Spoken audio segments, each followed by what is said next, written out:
Assalamualaikum warahmatullahi wabarakatuh. Halo, selamat malam para audiens. Apa kabar Anda pada malam hari ini?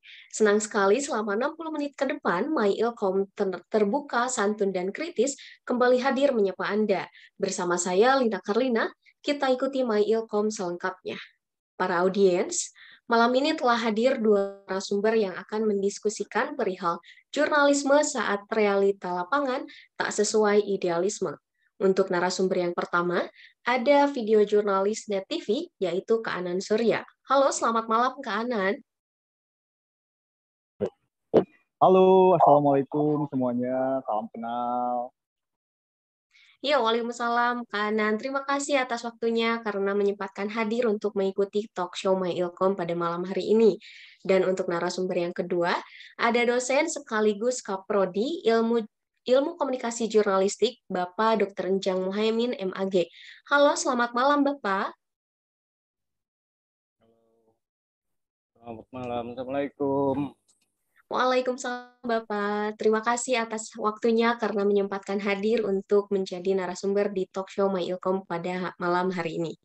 Oke, para audiens, sebelum kita lanjut diskusi malam ini, mari kita saksikan terlebih dahulu tayangan berikut.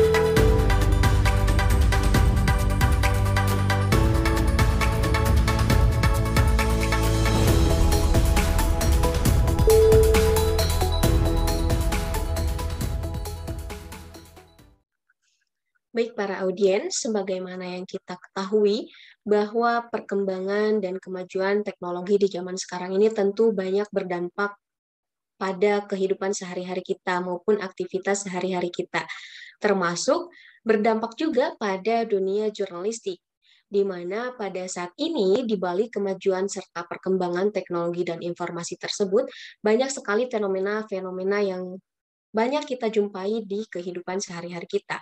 Misalnya seperti banyak sekali berita pada saat ini yang mudah diupload atau mudah disebarluaskan.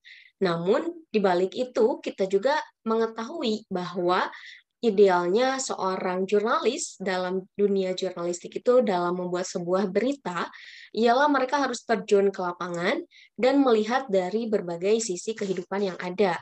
Nah, untuk mendapatkan satu berita saja, kita ketahui bahwa pada saat dahulu kita harus menunggu beberapa lama untuk mendapatkan satu berita.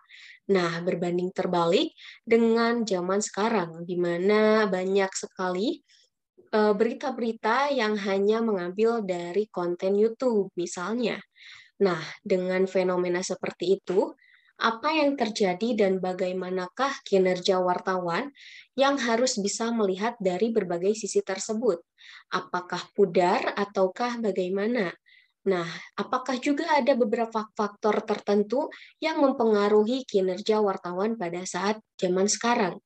Mungkin untuk tanggapan pertama bisa langsung dari Bapak Anjang. Silahkan Bapak. Oke, terima kasih. Suaranya jelas nggak? Halo, Sangat jelas Bapak, sangat jelas. terima kasih buat semuanya. Terima kasih juga ke Kang Anan Surya nih, yang sudah hadir ya. Oke, teman-teman, jadi pada dasarnya perkembangan internet itu mengubah peta media hari ini. Sehingga proses pemberitaan hari ini menuntut tingkat kecepatan dari semua informasi yang terserap, semua informasi yang ada di dalam realitas kehidupan. Sehingga karena tingkat kecepatan internet yang menuntut wartawan untuk bergerak cepat, itu pada akhirnya wartawan berlomba untuk menggali data, menggali informasi untuk secepatnya diinformasikan kepada publik. Karena tingkat kecepatan yang sangat luar biasa, tantangan internet yang menuntut agar informasi itu segera tersampaikan, itu berimplikasi kepada tingkat akurasi yang lemah. Gitu. Jadi akurasi yang lemah itu menjadi salah satu faktor informasi hari ini tidak begitu mengurangi tingkat akurasi dan lemahnya data dan kelengkapan dari sebuah informasi jurnalistik yang seharusnya diinformasikan. Banyak faktor yang menjadi penyebab. Setelah internet muncul, ditambah karena kondisi pandemi yang berkembang dengan sangat pesat, di mana wartawan tidak bisa terjun ke lapangan, maka informasi dengan cara reportase online itu menjadi tumbuh dengan subur. Nah, reportase online itu juga menjadi salah satu bagaimana wartawan itu berkreasi membuat sebuah berita yang bisa terinformasikan dengan cepat kepada publik. Barangkali itu sebagai pembuka ya. Iya, baik. Terima kasih banyak Bapak atas tanggapannya. Lalu bagaimana nih dengan Kak Anan Surya sekaligus sebagai video jurnalis nih? Mungkin ada beberapa hal atau pengalaman dari Kak Anan sendiri mengenai hal tersebut. Silahkan, Kak. Oke, Assalamualaikum warahmatullahi wabarakatuh. Sebelumnya Warahmatullahi saya wabarakatuh. baik. Sebelumnya saya ingin menyapa dulu guru-guru saya mungkin ya, ada Pak Anjang Muhaimin dan juga ada Pak Darajat. Saya jujur rindu dengan bisa bertemu, berdiskusi dan juga bertegur sapa dengan Pak Anjang dan juga Pak Darajat gitu ya. Dan ini saya sebelumnya mohon maaf karena sempat hujan, jadi memang saya masih di daerah kantor gitu ya. Jadi memang kalau ada noise sedikit, saya mohon maaf. Dan sebelumnya saya juga nggak sendiri, ini kebetulan juga ada adik saya juga ini, video jurnalis muda namanya Agung. Video jurnalis muda namanya Agung. Memang buat beberapa teman-teman yang baru masuk ke net, bergabung dengan keluarga besar NetNews, mungkin tantangannya cukup besar, terlebih era pandemi, kemudian era digitalisasi yang besar, itu bikin kawan-kawan juga agak terbatas gitu ya gerak langkahnya. Nah, memang digitalisasi, maaf. Saya agak sambil jalan sedikit, maaf ya. Oke. Jadi di era digitalisasi ini memang membuat sebagian besar wartawan ada plus minusnya ya. Ada plus minusnya. Mungkin untuk sisi minusnya gitu ya, kayak semua orang tuh bisa membuat konten dan bisa menceritakan apa yang dia dapatkan gitu.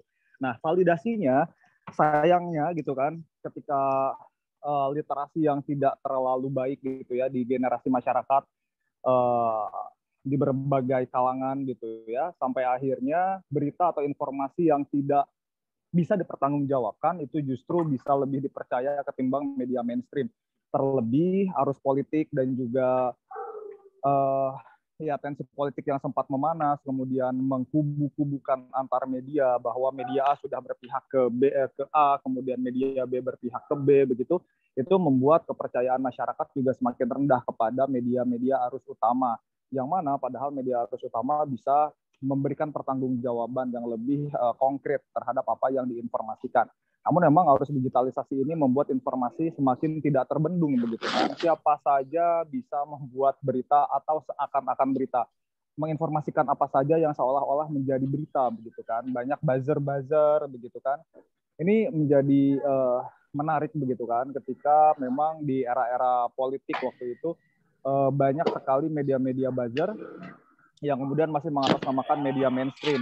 Misal kita ambil contoh medianya, misal VOA gitu kan, VOA. Kemudian tiba-tiba ada VOA Des Islam gitu, yang mana sebetulnya akun resminya, kanal resminya VOA saja. Tapi dengan buzzer kemudian membuat sebuah portal baru dengan mencatut nama media mainstream yang sudah lebih dipercaya dan sudah lebih kredibel untuk membuat masyarakat juga percaya dengan apa yang diberitakan gitu kan. Nah, itu sejujurnya membuat pekerjaan kami para wartawan-wartawan di media mainstream ini menjadi seakan-akan kayak jadi tantangannya lebih berat begitu. Di mana ketika di lapangan ada beberapa oknum ada beberapa oknum yang memang jadi agak kurang percaya terhadap kinerja kami di lapangan. Bahkan ketika kami melakukan peliputan pun juga beberapa kali mendapatkan persekusi seperti itu. Nah, jadi digitalisasi, ketika kita berbicara digitalisasi di era sekarang gitu ya, itu menjadi tantangan tersendiri sih ya. Jadi harus informasi yang tidak terbendung itu udah menjadi tantangan tersendiri. Mungkin kurang lebih seperti itu untuk tanggapan yang pertama dari saya. Halo? Iya, halo Kak. Baik, baik. Oke. Mungkin seperti itu ya, Teh Lina, untuk tanggapan awal. Iya, terima kasih banyak Kak atas tanggapannya. Lalu dari fenomena digitalisasi tersebut, terus kemudian kecepatan internet, otomatis itu juga berdampak pada perkembangan media-media sekarang nih Pak, baik kanan maupun panjang. Lalu, apakah dari perkembangan media sekarang itu pola masyarakatnya itu sangat mempengaruhi atau tidak? Bagaimana nih Pak? Silahkan tanggapannya. Siapa dulu nih, Pak Enjang kah? Ya, mungkin boleh dari kanan terlebih dahulu, mungkin yang sedang on mic. Oke, baik. Jadi memang ketika kita berbicara tentang apakah digitalisasi atau perkembangan arus digital yang sangat tinggi di Indonesia ini berpengaruh pada paradigma masyarakat terhadap pemberitaan atau informasi yang ada di media mainstream, tentu saja. Terlebih ini ketika kita berbicara mengenai televisi. Televisi berfrekuensi gitu ya, kita bilang free to air. Ketika kawan-kawan mungkin tahu lah ya, ada beberapa frekuensi-frekuensi atau channel-channel televisi yang bisa tertangkap hanya dengan menggunakan antena, itu disebut dengan televisi free to air. Sayangnya, keberadaan TV-TV free to air itu semakin tergerus saja dengan adanya media-media digital, gitu kan, platform-platform baru yang lebih mudah diakses, yang menawarkan kemudahan, lebih simpel gitu kan. Ketika kita kemana-mana pasti bawa handphone ya, dan kita bisa mengakses tayangan-tayangan kanal-kanal YouTube misalkan di handphone. Sementara untuk TV kan tentu saja kita tidak bisa bawa TV kemana-mana ya.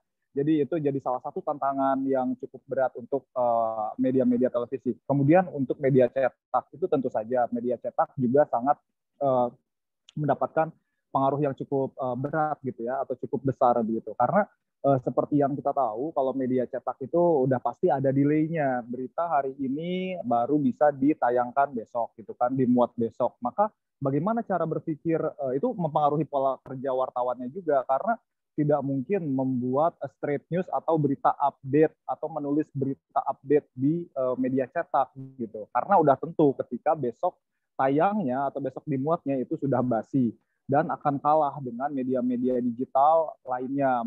Ini head-to-head-nya dengan media mainstream juga ya, jadi bukan media-media hoax atau apa. Kita masih berbicara tentang media mainstream yang memiliki kredibilitas yang sama.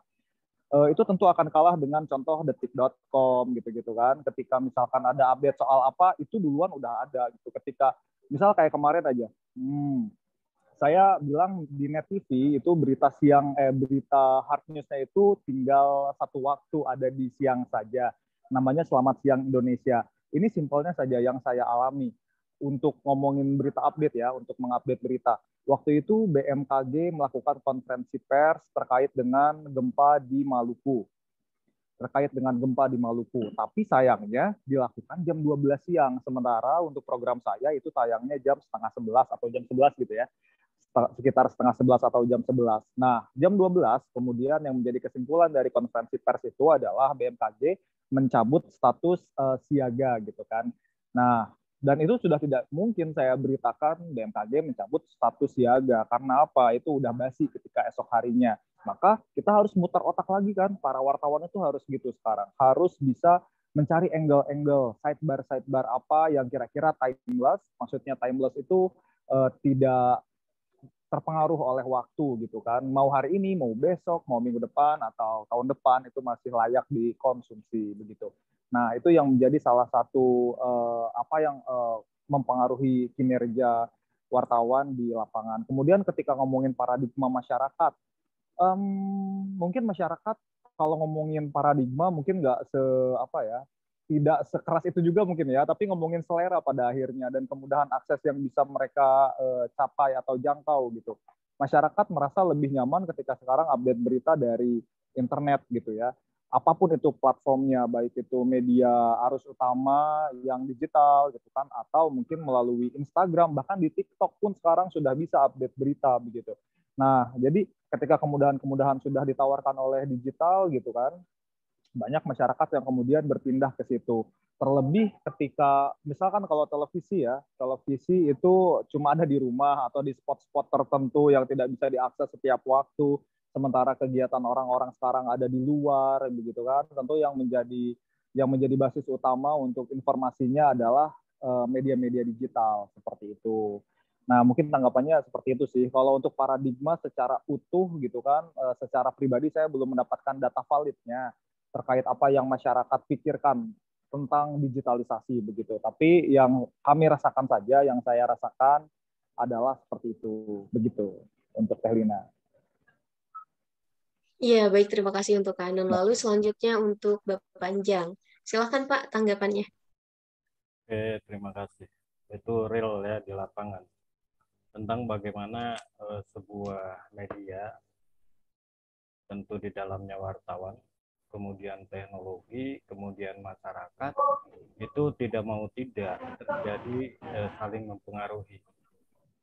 Nah, media hari ini menjadi terdorong untuk menginformasikan lebih cepat apapun platformnya, itu karena perkembangan teknologi. Tanpa kecepatan, maka media itu akan mati. Gitu. Ya. Kemudian, bagaimana media itu mempengaruhi teknologi, maka media itu mempublish berbagai platform dengan perkembangan teknologi terkini. Tetapi tentu juga masyarakat juga mempengaruhi. Contoh sederhana misalnya, dalam konsep jurnalistik, sekalipun internet berkembang dengan pesat, katanya berita-berita mendalam itu akan mampu mengalahkan berita-berita yang super cepat. Tetapi ternyata masyarakat dengan karakteristik milenial itu lebih suka membaca yang singkat-singkat, lebih senang melihat tayangan yang pendek-pendek. Sehingga menjadi tidak klop, media juga menjadi terpengaruh oleh kebutuhan pasar. Jadi masyarakat juga mempengaruhi bagaimana media itu memproduksi gitu ya. Tetapi yang prinsipnya bahwa ketika media lahir sesuai dengan karakteristiknya dan mampu bertahan dengan karakteristiknya sebenarnya dan sejatinya itu akan mampu bertahan sekalipun mengalami proses transisi. Saya katakan begini, misalnya, oke lah sekarang yang mulai terancam itu adalah televisi. Sebelumnya adalah media cetak. Kenapa media televisi terancam oleh media internet? Itu karena pertumbuhan YouTube itu sangat luar biasa. Dan di kalangan generasi milenial itu YouTube menjadi pegangan utama, termasuk Instagram juga. Sehingga mereka mendapatkan informasi dari media-media baru itu, media-media mainstream yang terlambat, yang akses informasinya telat, itu ditinggalkan. Tetapi lagi-lagi saya katakan masyarakat itu memiliki filter. Mana informasi yang terseleksi, mana informasi yang betul-betul dapat dipercaya itu hanya kembali ke media mainstream. Maka solusi yang harus dilakukan itu media televisi tidak hanya sekedar dipublish di media televisinya, tetapi bagaimana tayangan berita dan programnya dengan secepatnya di-streamingkan di YouTube juga. Sehingga itu akan memberikan tingkat kecepatan gitu. Nah, memang kendala itu terjadi. Bagaimana media menyikapi kebutuhan pasar, bagaimana media menyikapi perkembangan teknologi, itu akan saling bergantung. Jadi sebuah media bisa hidup dan bertahan ketika dia adaptif dengan perkembangan situasi terkini, baik teknologi maupun media. Itu berbagai teori menunjukkan bahwa media itu bukan sesuatu yang perkasa hari ini itu. Media betul mempengaruhi, tetapi masyarakat juga memiliki daya persuasi terhadap media. Media juga terpengaruh oleh teknologi, tetapi teknologi juga sangat tergantung kepada karakteristik media. Jadi di sana bagaimana kecerdasan dari para pengelola untuk mencermati kebutuhan pasar dan perkembangan teknologi. Saya pikir kendala-kendala itu yang perlu dilakukan tanpa harus melahirkan satu situasi di mana realitas yang ada dikonstruksi oleh media menjadi sesuatu yang berbeda. Tetapi harus sesuai dengan realita yang lengkap dengan data yang tingkat akurasinya tinggi. Saya pikir seperti itu, Mbak Lina. Ya, terima kasih Bapak atas tanggapannya. Lalu tadi Bapak bilang masyarakat memiliki filter, namun kita sebagai wartawan juga memiliki filter tentunya, di mana ada beberapa peran bagi citizen journalism dalam sebuah berita untuk menyebarluaskannya, di mana pada saat ini dengan kecepatan digitalisasi tadi, banyak sekali warga atau masyarakat yang menyebarkan berita-berita. Nah, kebetulan berita-berita tersebut juga saya lihat banyak sekali dimuat televisi. Namun permasalahannya, apakah ada langkah atau kerjasama terstruktur ataupun langkah-langkah agar kita bisa menyaring apakah berita yang diberitakan oleh citizen journalism itu tidak hoax atau benar seperti itu. Apakah kita hanya langsung menyadur saja dengan menambahkan caption, lalu membuat narasi sendiri, lalu menguploadnya di berita kita sendiri. Apakah dalam hal itu ada prosedur tertentu, Pak, atau tidak? Oke.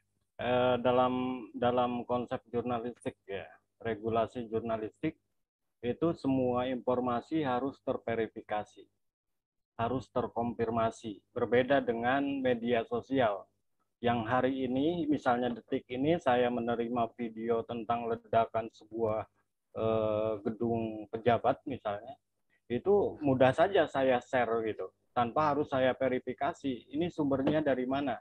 Karena itu tidak mudah untuk memverifikasi itu bagi orang per orang. Berbeda oleh wartawan dengan medianya. Ketika menerima informasi, sebagai wartawan dia punya otoritas untuk mengkonfirmasi dan memverifikasi data itu. Betul kalau data itu terjadi di gedung A, gitu. Apa penyebabnya dan sebagainya. Jadi tetap di sini bahwa masyarakat masih menunggu informasi yang terverifikasi, ya tervalidasi terbaik, tervalidasi dengan baik oleh media. Jadi tetap bahwa media sosial itu tingkat keraguannya sangat tinggi dan masyarakat tidak percaya begitu saja kecuali hanya orang-orang yang tidak memiliki tanggung jawab digital ya, tanggung jawab kepada halayak. Bagi orang-orang tertentu informasi apapun tidak akan dengan mudah di-share, akan melakukan pengecekan ke media mainstream, baik media internet, website, media cetak ataupun media televisi. Bahaya kalau misalnya media mainstream, misalnya televisi, itu begitu saja memviralkan video sebuah ledakan gedung, kemudian tanpa verifikasi. Itu akan sangat berbahaya karena itu akan booming dan dianggap sebagai informasi yang valid oleh masyarakat. Karena apa? Karena media mainstream. Karena itu media mainstream, nanti Kang Anan akan menjelaskan, itu ada prosedur verifikasi yang sangat ketat sehingga informasinya itu akan valid. Begitu Mbak Lina. Iya, terima kasih Bapak. Mungkin dilanjut dengan tanggapan dari Kak Anan, silahkan. Mohon Teh Lina dan mohon juga Panjang. Jadi sepakat tadi dengan Panjang, memang untuk citizen jurnalis itu memang tidak memiliki aturan tersendiri untuk mengupload apa yang dia mau upload begitu. Itu lebih ke kesadaran dan juga kebijakan gitu ya dari si usernya masing-masing begitu. Dan ketika berbicara mengenai prosedur ketika di media mainstream, tentu kami tidak akan langsung begitu saja mengabaikan berita-berita viral atau berita-berita booming yang wah begitu kan. Dan itu tentu karena namanya juga industri ya. Ketika memang itu sedang ramai dibahas, maka tentu saja itu juga dianggap akan menguntungkan ketika itu ditayangkan. Lalu, tapi apakah itu bisa serta-merta menjadi alasan utama yang dipakai untuk menayangkan sebuah informasi? Nah, validasi itu nomor satu, tentu saja. Nah, untuk di media-media mainstream tentu juga memiliki jaringan-jaringan yang cukup luas begitu, tersebar di beberapa wilayah di Indonesia Jadi nanti kami juga memiliki kontributor, biasanya seperti itu. Ketika memang ada sebuah isu atau sebuah unggahan yang viral di sebuah daerah, langkah pertama adalah apa? Kita tidak akan serta-merta menayangkan video itu, tapi kita akan langsung mengonfirmasi ke lokasinya, begitu kan? Tentu tidak terlalu sulit untuk mengetahui dari mana asal muasal si video itu berasal. Dari mulai menganalisa struktur bahasa yang digunakan, kemudian juga wilayah-wilayah yang digunakan, kemudian didiskusikan di grup-grup wartawan. Biasanya itu kita sudah bisa tahu, oh ini dari daerah A atau B gitu. Kemudian kita bisa koordinasi ke kontributor yang ada di daerah itu untuk mengkonfirmasi ke lokasi apakah betul terjadi seperti itu atau tidak. Jika misalkan fenomena yang terjadi atau yang viral itu adalah yang tersembunyi, maksudnya yang tidak bisa langsung terlihat gitu. Ketika misalkan, oh ternyata ada di Ranca Ekek, terus kita ke Ranca Ekek langsung kelihatan gitu. Nah, belum tentu semua video viral itu belum tentu seperti itu. Bisa jadi, nah nanti itu menjadi isu umum, isu general yang kemudian akan dikembangkan di beberapa wilayah. Misal seperti apa? Misal ada video, ini contoh ya, misal ada video viral tentang pembuangan limbah secara terang-terangan di gedung-gedung industri di daerah Ranca Ekek. Di Ranca Ekek banyak banget tuh kan gedung-gedung industri gitu kan. Nah, pembuangan limbahnya seperti apa? Oh, ternyata pembuangan limbahnya itu tidak tertata dengan baik. Kemudian ada yang merekam itu dan kemudian melihat, oh limbahnya ternyata kenapa di Ranca Ekek ini selama ini banjir, misal ya, ini contoh ya. Ternyata selama hujan beberapa oknum memanfaatkan hal itu untuk membuang limbahnya ke jalan. Akhirnya itu jadi tergenang oleh limbah gitu kan. Nah, itu contoh. Kemudian ketika kita si kontributor ini datang untuk memverifikasi, tentu tidak akan secara kasat mata tampak begitu. Tapi ini menjadi salah satu isu yang patut untuk ditelusuri. Kemudian nanti bisa saja nanti kita tayangkan ini si video, tapi itu hanya sebagai isu, bukan membenarkan atas apa yang terjadi di video itu, tapi hanya untuk menggambarkan bahwa fenomena seperti ini bisa saja terjadi. Kemudian kita melakukan penelusuran lainnya. Bisa jadi ketika kawasan industri yang di video viral itu ada di Ranca Ekek, kita kemudian melakukan penelusuran di kawasan industri lain. Apakah memiliki memiliki karakteristik yang sama, dan apakah mungkin saja bisa terjadi. Kemudian nanti kita lakukan peliputan, beberapa kemungkinan kita jabarkan, kemudian nanti ada juga kita hadirkan juga pandangan-pandangan dari para ahli, kemudian juga dampak-dampak misalkan kepada masyarakat itu bisa memiliki dampak seperti apa. Nah, seperti itu tentu kita lakukan. Tapi tentu tadi seperti kata Pak Enjang, verifikasi itu nomor satu. Jadi kalau di media mainstream, awal mula tentu kita verifikasi melalui jaringan-jaringan yang ada di daerah. Biasanya melalui kontributor atau tidak melalui biro-biro. Nah, ketika memang sudah terkonfirmasi atau ternyata video itu hoax, tapi fenomenanya bisa saja terjadi dan sudah terlanjur ramai, ya biasanya dijadikan sebagai satu angle utama. Tapi mungkin bukan langsung ke videonya yang viral, tapi fenomenanya yang diangkat. Apakah fenomena seperti ini akan bisa terjadi di kawasan-kawasan lain atau tidak? Nah, biasanya seperti itu. Terlebih kalau di TV itu harus ada visualnya ya. Jadi kayaknya kalau misalkan nggak terjun langsung ke lapangan, kemudian nggak ada bukti otentik melalui gambar atau bisa menggambarkan sebuah peristiwa atau bagaimana sistem ini bisa berjalan atau bagaimana kemungkinan ini bisa terjadi, itu tuh kurang lengkap gitu.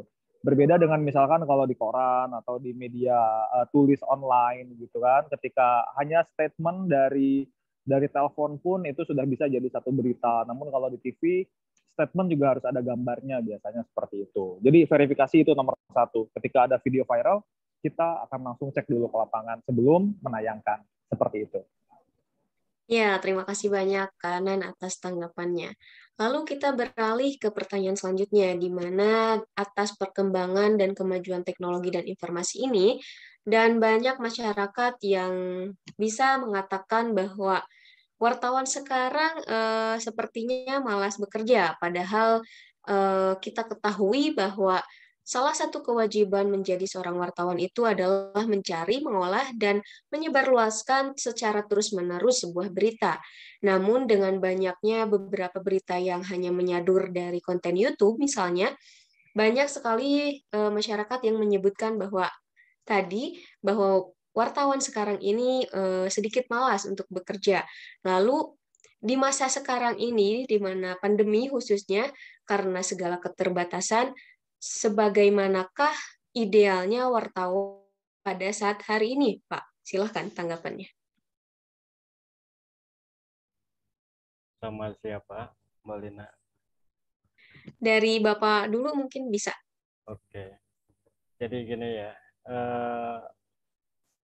tren jurnalistik kan itu selalu berkembang ya, sesuai dengan perkembangan teknologi komunikasi.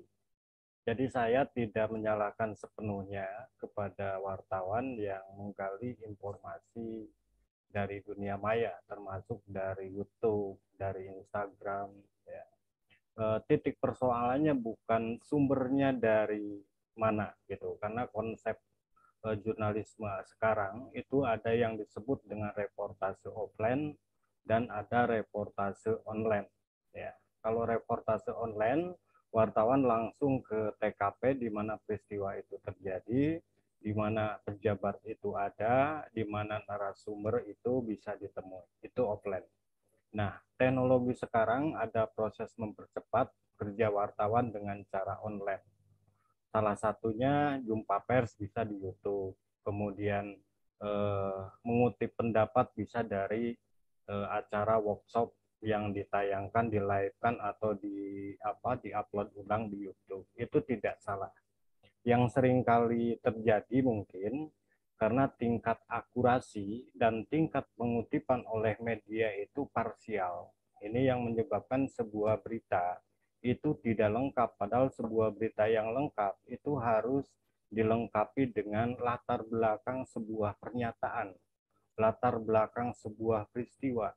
Jadi tidak serta-merta seperti yang sering muncul di media sosial, itu hanya mengutip pendapat-pendapat yang panas gitu, pendapat-pendapat yang menyudutkan pihak tertentu. Nah, media mainstream tentu akan memilah dan memilih dari berbagai pihak yang disudutkan dalam reportase online itu. Jadi tidak bisa media mainstream yang hanya mengambil ramainya saja gitu, atau yang paling pedas saja pernyataan dari narasumber. Itu media mainstream yang tidak benar ya. Sehingga itu akan menyesatkan publik. Kenapa? Karena sebuah perdebatan, sebuah sengketa pertengkaran itu dalam media itu harus berbagai pihak itu diberi kesempatan. Sehingga ini yang menjadi penting bagi teman-teman di media mainstream, itu tidak akan semudah mencomot ya pernyataan begitu saja dari YouTube tanpa ada verifikasi dan konfirmasi, atau setidaknya dari berbagai pihak yang saling berseteru. Hanya memang ada yang sekedar mengejar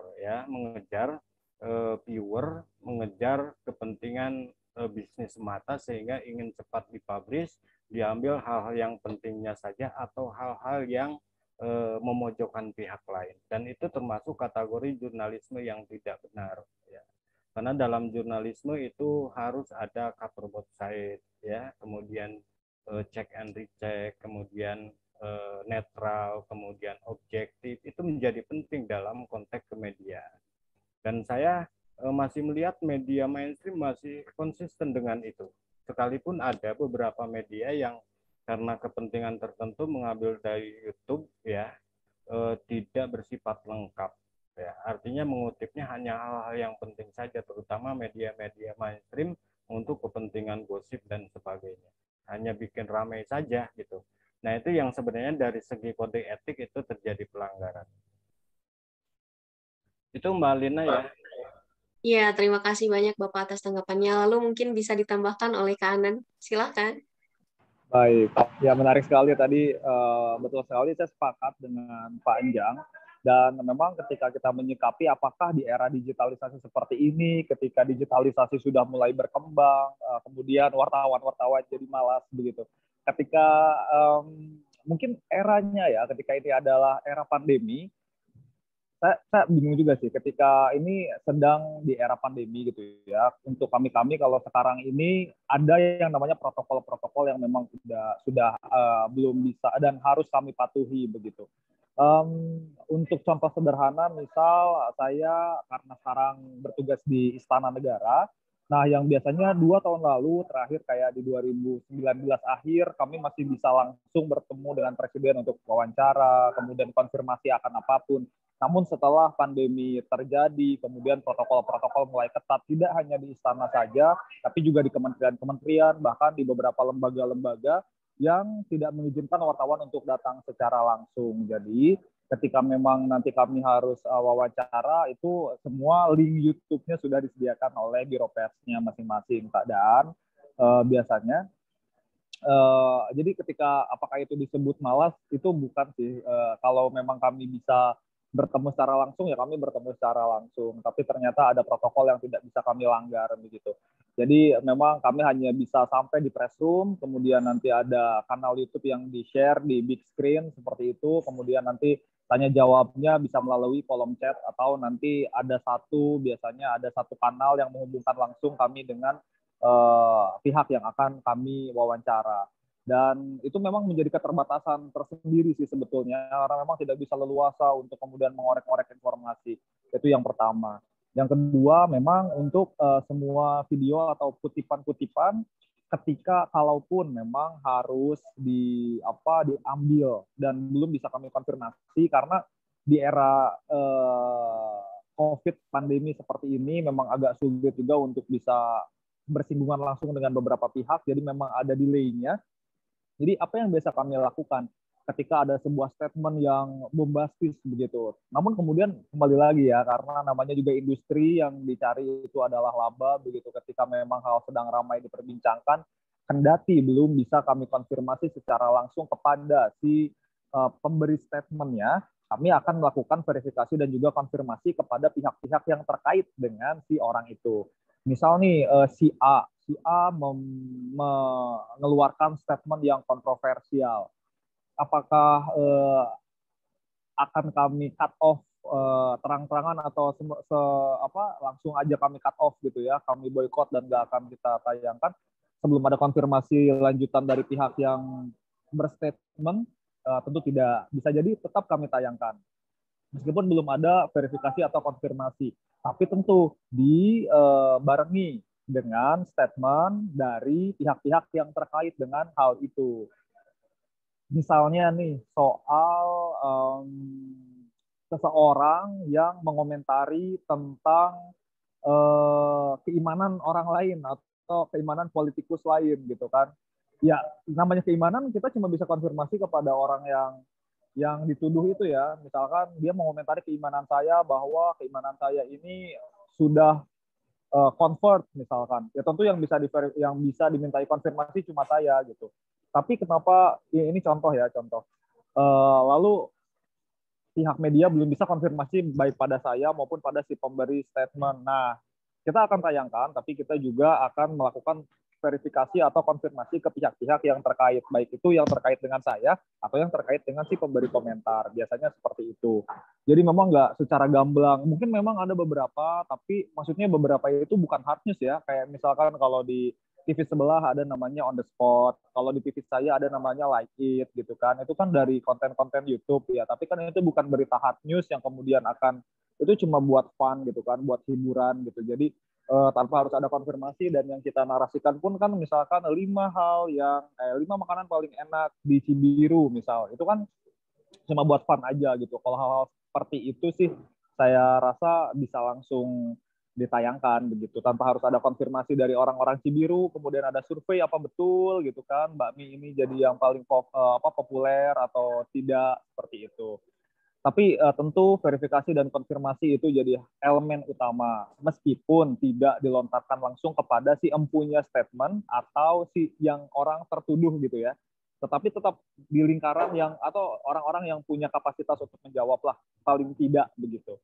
Misal pasangan saya yang dikonfirmasi kalau bisa, atau orang-orang yang mungkin satu organisasi sama saya itu bisa dimintai keterangan tentang keimanan saya mungkin ya, contoh itu. Kalau jangan ngomongin keimanan lah, misalkan saya pindah golongan partai misal, itu bisa dikonfirmasi ke orang-orang yang satu organisasi dulu sama saya, contohnya seperti itu. Jadi nggak bisa serta-merta langsung ditayangkan plek tumek blek seperti itu. Konfirmasi dan verifikasi tentu harus ada. Dan kalau ngomongin males, bukan malas, tapi memang protokolnya tidak memungkinkan kami untuk langsung bertatap muka begitu.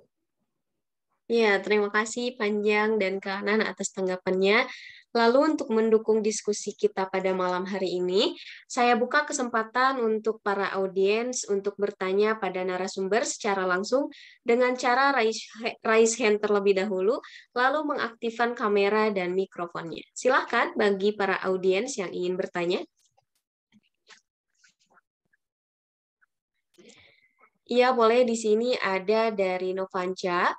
Maaf, sebelumnya tidak bisa on mic, jadi Novanca ingin bertanya kepada Kak Anan. Saya bacakan pertanyaannya, Kak. Ya, silakan. Tolong dibacakan.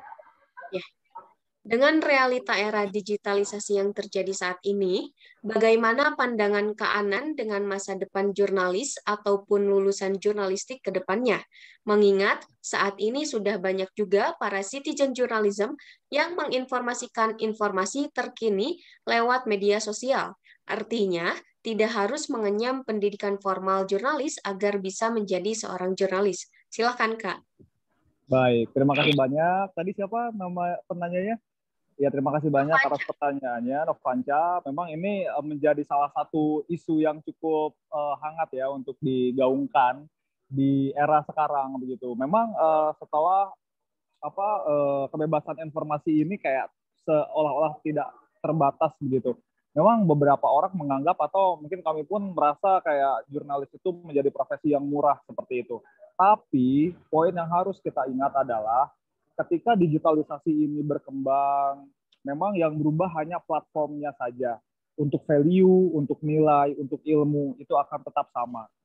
Nah, hanya saja bagaimana cara secara teknis saja ketika itu sama saja ketika jurnalisme itu lahir, kemudian mulai diaplikasikan dalam bentuk cetak, kemudian mulai ke audio begitu, kemudian sekarang audio visual, itu kan hanya platformnya saja, bentuknya saja yang berubah atau berkembang. Tapi untuk ilmuannya tetap sama. Kode etik jurnalistik seperti itu ya seperti itu gitu. Tidak tiba-tiba jadi melenceng, oh tanpa verifikasi atau tanpa konfirmasi udah boleh tuh. Nggak serta-merta seperti itu ya. Untuk value-nya tetap ada. Dan kalau berbicara tentang masa depan tentu masih ada. Tapi yang perlu diingat ya, ini kita juga harus bisa bergerak sejalan dengan perkembangan zaman. Ketika memang sekarang kita sudah mengetahui masyarakat menyukai bentuk informasi yang disajikan dalam bentuk seperti A, oke kita sajikan seperti itu. Masyarakat bisa menikmati atau menerima informasi dalam bentuk B, kita ikuti seperti itu. Tapi bukan berarti informasinya yang dirubah, hanya bentuk penyampaiannya saja. Sama saja seperti cara kita berbicara saat ini.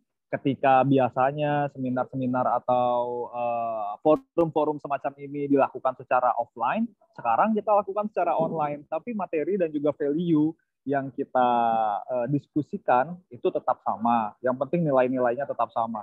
Berbicara tentang masa depan itu cuma Allah yang tahu. Tapi betul ini maksudnya masa depan kita tidak bisa mendahului takdir.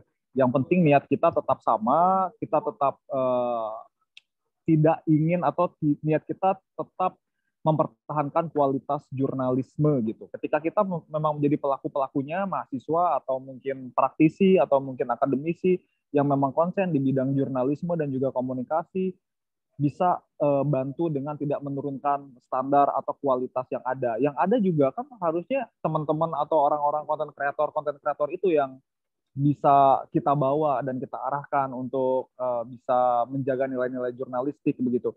Tapi bukan berarti kita yang malah akhirnya ke bawah arus gitu. Yang penting jadi konten udah upload, jadi konten upload gitu.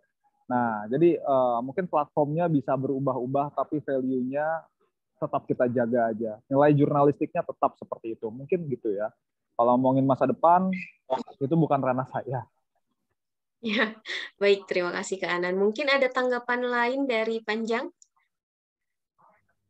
Oke, terima kasih. Sekalipun pertanyaan ke Kang Anan, ya.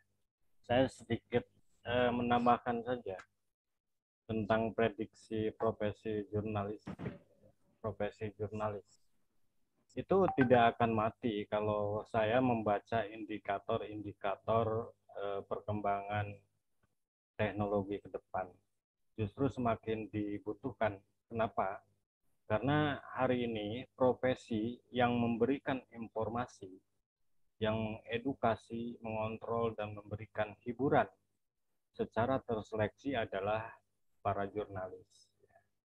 Sehingga sampai kapanpun peran dan fungsi jurnalis itu tetap dibutuhkan.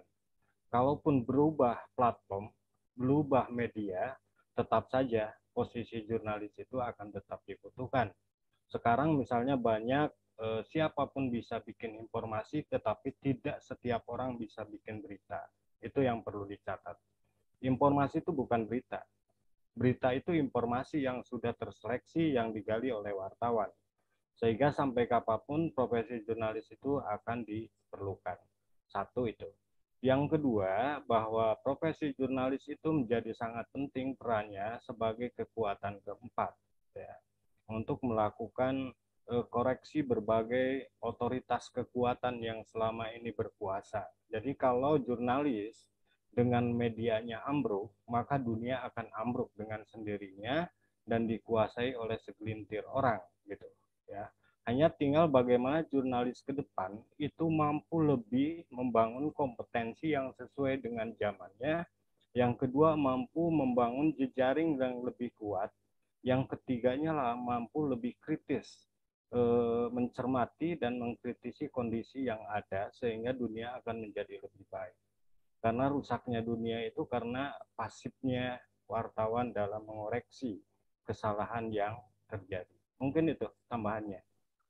Ya, baik. Terima kasih Bapak atas tambahannya. Lalu ini ada yang raise hand, yaitu Acep. Silakan untuk mengaktifkan mikrofonnya. Ya, terima kasih banyak. Menarik ya diskusinya.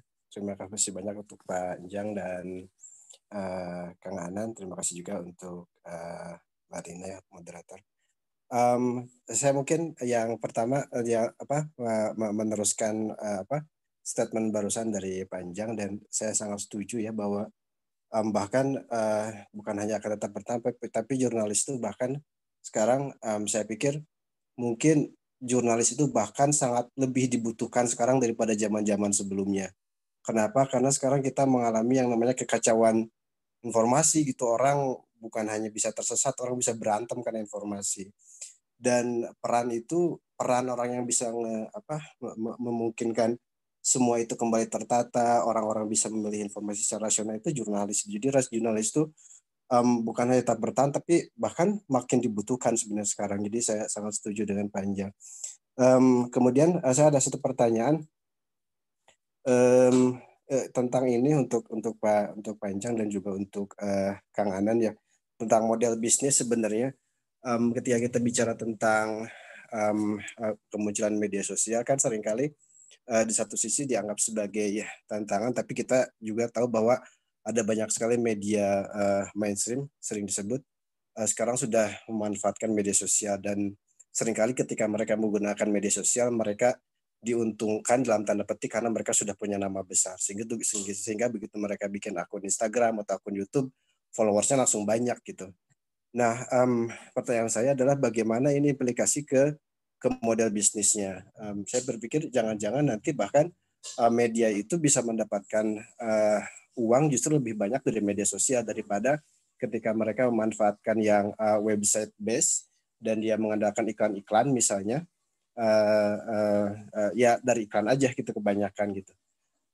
Tapi kalau dengan YouTube misalkan itu bisa per konten pun bisa dimonetisasi, atau mungkin Instagram juga punya modal sendiri. Nah, tapi kita belum tahu, saya sendiri belum tahu apakah memang arahnya ke sana. Nah, pertanyaan saya, apakah model diversifikasi konten, penggunaan multi platform ini akan punya implikasi ke model bisnis baru yang mungkin bisa jadi lebih menguntungkan, atau mungkin juga tidak, saya kurang tahu. Nah, itu pertanyaan saya untuk Pak Anjang dan Kang Anan ya. Terima kasih banyak. Ya, terima kasih banyak atas pertanyaannya. Mungkin bisa langsung ditanggapi oleh Panjang. Silakan. Oke, terima kasih. Oke, pertanyaan yang sangat luar biasa ya Pak Acep. Karena memang perkembangan media itu mengubah peta bisnis media juga. Jadi kalau kita petakan di divisi iklan saja sekarang itu jauh berbeda ya. Kalau dulu media itu bisa sukses meraup iklan itu dari jejaring agen yang dimilikinya. Kalau sekarang kekuatan agen iklan yang dimiliki itu nyaris mati karena lahirnya agen raksasa, biro iklan raksasa yang kita kenal dengan Google AdSense, kita kenal dengan YouTube, dan itu sudah berubah peta iklan itu. Jadi ketika media hanya mengandalkan iklan konvensional dengan mengandalkan kekuatan salesnya atau AE-nya, account eksekutifnya, itu hampir dapat dikatakan akan mati dengan sendirinya. Karena sekarang terfokus bahwa iklan itu masuk semua ke biro iklan raksasa yang disebut dengan Google AdSense dan YouTube itu. Dan media mainstream sekarang dalam posisi pencarian iklan itu sudah terkooptasi oleh Google AdSense dengan YouTube itu. Mereka dibagi. Nah, tidak berarti di kooptasi itu kemudian media mainstream itu mati, tetapi bagaimana menyiasati dari iklan itu dengan konten-konten yang bagus sehingga viewernya akan banyak. Nah, sehingga dari iklan Google AdSense dengan YouTube itu akan mendapatkan sangat banyak. Jadi sekarang sekalipun dari iklan konvensional itu mati, tetapi dari biro iklan raksasa kalau kita mampu mengolah kontennya, mampu mengemas SEO-nya, itu akan mampu membangun jejaring iklan yang lebih tinggi. Kemudian yang kedua, bahwa komunikasi bisnis media hari ini tidak bersifat tunggal. Lebih bagaimana media komunikasi bisnis media hari ini adalah komunikasi bisnis multiplatform, multimedia. Disebut dengan komunikasi bisnis konvergensi. Bagaimana memadukan semua kekuatan media dalam satu kekuatan yang sama. Di dalam media mainstream itu ada media sosialnya. Dan media-media sosial itu menjadi kekuatan pelengkap bagi kekuatan media mainstream. Ya. Sehingga dari sana sumber-sumber pendapatan akan masuk dengan sendirinya. Nah sekarang yang banyak mati itu media yang hanya mengandalkan dari sumber iklan konvensional tanpa melakukan proses adaptasi dengan perkembangan komunikasi bisnis hari ini. Di media website hari ini berkembang tentang jejaring media. Media yang dulu megah dengan sumber pendapatan konvensional itu hampir mati, kemudian dia tumbuh dengan jejaring medianya dan dia mendapatkan sumber pendapatan dari Google AdSense yang sangat luar biasa. Itu salah satu contoh saja. Ketika media itu adaptif dengan perkembangan dan cepat membaca perubahan bisnis, kemudian menyiasati dengan model bisnis yang tepat, itu akan membuat sebuah media akan tetap eksis dan bahkan akan melesat dengan sangat cepat. Itu dari perspektif yang saya tahu. Mungkin dari Kang Anan sebagai praktisi media nanti lebih kena ya. Oke, terima kasih, Teh Lina. Ya, terima kasih kembali Bapak. Silakan Kak Anan untuk tambahannya mungkin. Benar banget. Jadi saya sepakat dengan tadi Pak Anjang. Memang sudah secara gamblang tadi dijelaskan oleh Pak Anjang seperti itu. Terkait dengan apakah tadi ya untuk pertanyaan yang pertama gitu kan, jurnalisme tidak akan mati dan kita sebagai garda terdepannya harus betul-betul tetap bisa menjaga value itu gitu. Jangan sampai kita yang terbawa arus.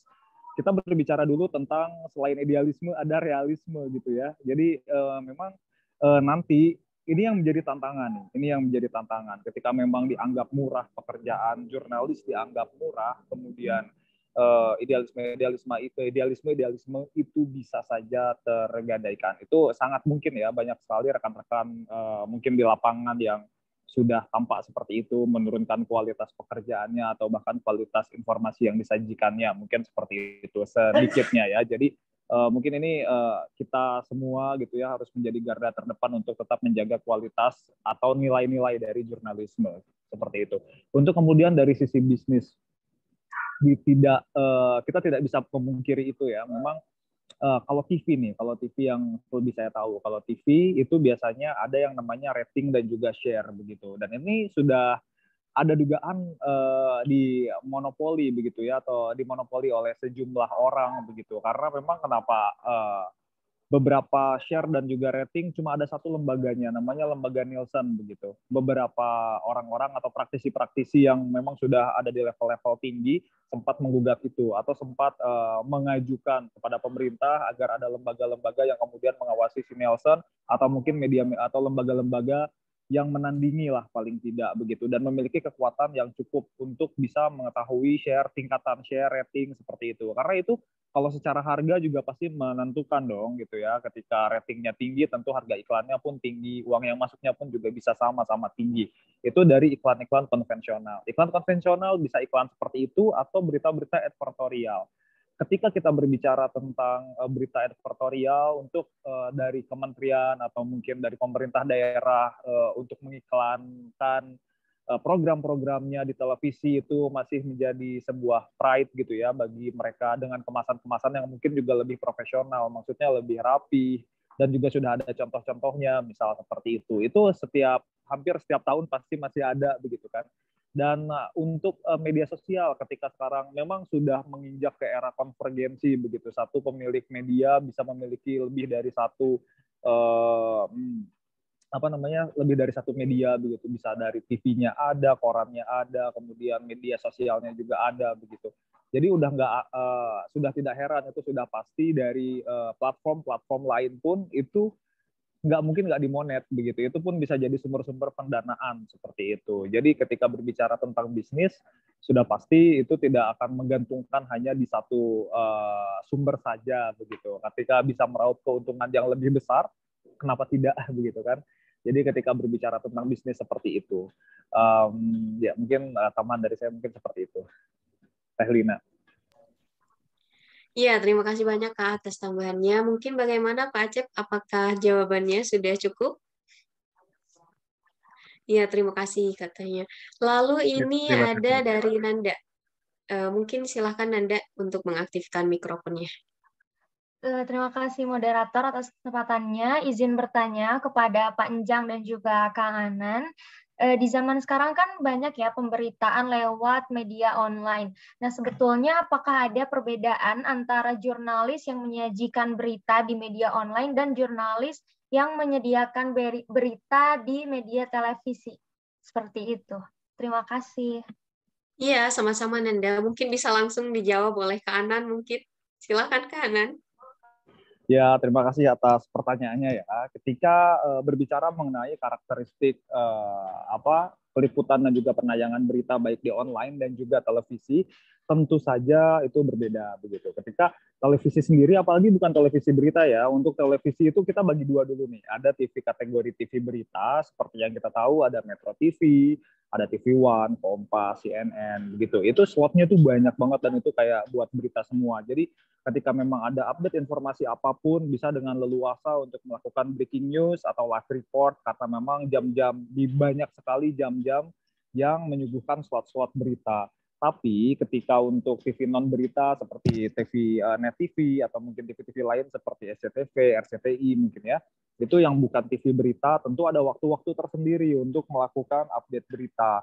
Seperti yang tadi saya gambarkan begitu kan, ketika di net sendiri sekarang beritanya untuk hard news tinggal di siang, berarti ketika saya mendapatkan informasi lewat dari jam tayang waktu berita di TV saya, maksudnya di TV di net begitu, tentu itu harus ditunggu besoknya baru tayang begitu. Jadi harus ada angle lain biar si berita ini masih atau informasi ini masih make sense untuk ditayangkan begitu. Tapi ketika memang update atau kasusnya besar, tidak menutup kemungkinan untuk dilakukan breaking news.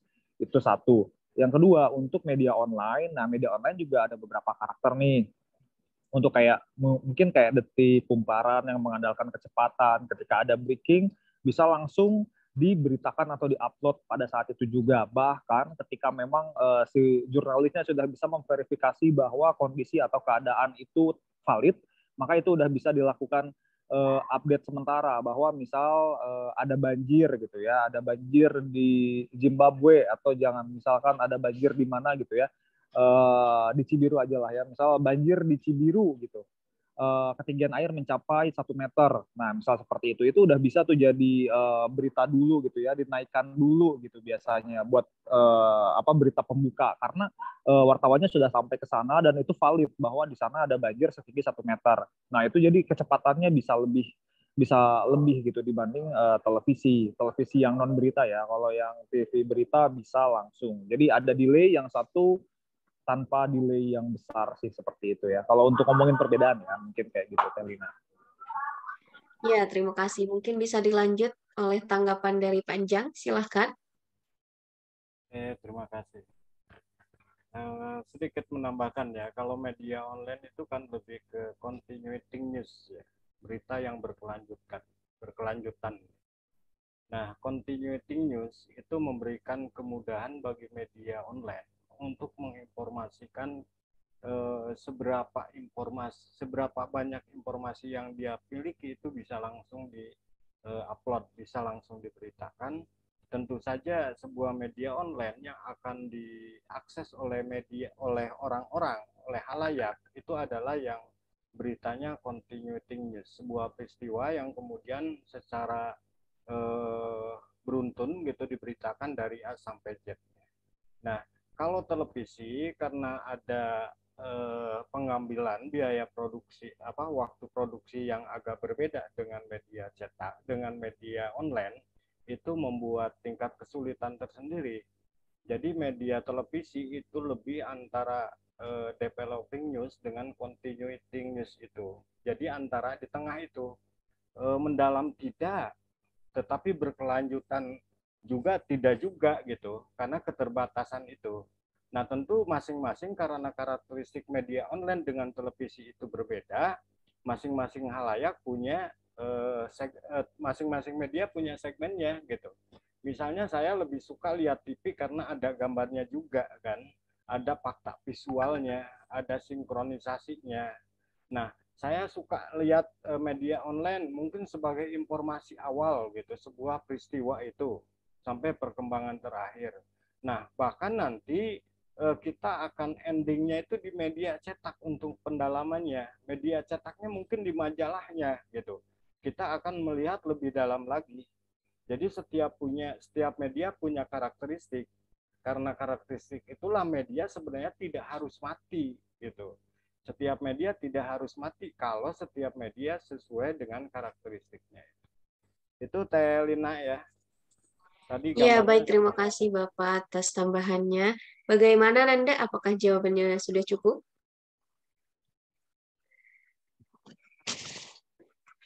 Ya, baik. Karena mungkin kita sudah ada di penghujung acara, maka saya mengucapkan terima kasih banyak kepada Kak Anan dan Bapak Anjang atas waktunya untuk hadir di talk show My Ilkom pada malam hari ini. Semoga Kak Anan dan Bapak Anjang selalu sehat serta dilancarkan segala urusannya. Amin ya rabbal alamin. Amin ya Allah rabbal alamin. Terima kasih. Hatur nuhun buat Pak Anjang sama Pak Darajat juga nih yang sudah menjembatani kami untuk bertatap muka juga nih, Pak Anjang dan Pak Darajat. Ya, terima kasih kembali kami ucapkan ke Anan. Lalu untuk para audiens, 60 menit sudah waktu kita lewati. Semoga apa yang kita bahas malam ini dapat bermanfaat. Selalu jaga kesehatan dan tetap patuhi protokol kesehatan dimanapun Anda berada. Sekilas info, bahwasannya Mailkom tayang setiap Jumat malam, 2 minggu sekali tepat pukul 19.45 waktu Indonesia Barat. Kepada seluruh audiens, saya Lina Karlina dan segenap kru yang bertugas pamit undur diri. Sampai jumpa di My Ilkom berikutnya. Wassalamualaikum warahmatullahi wabarakatuh.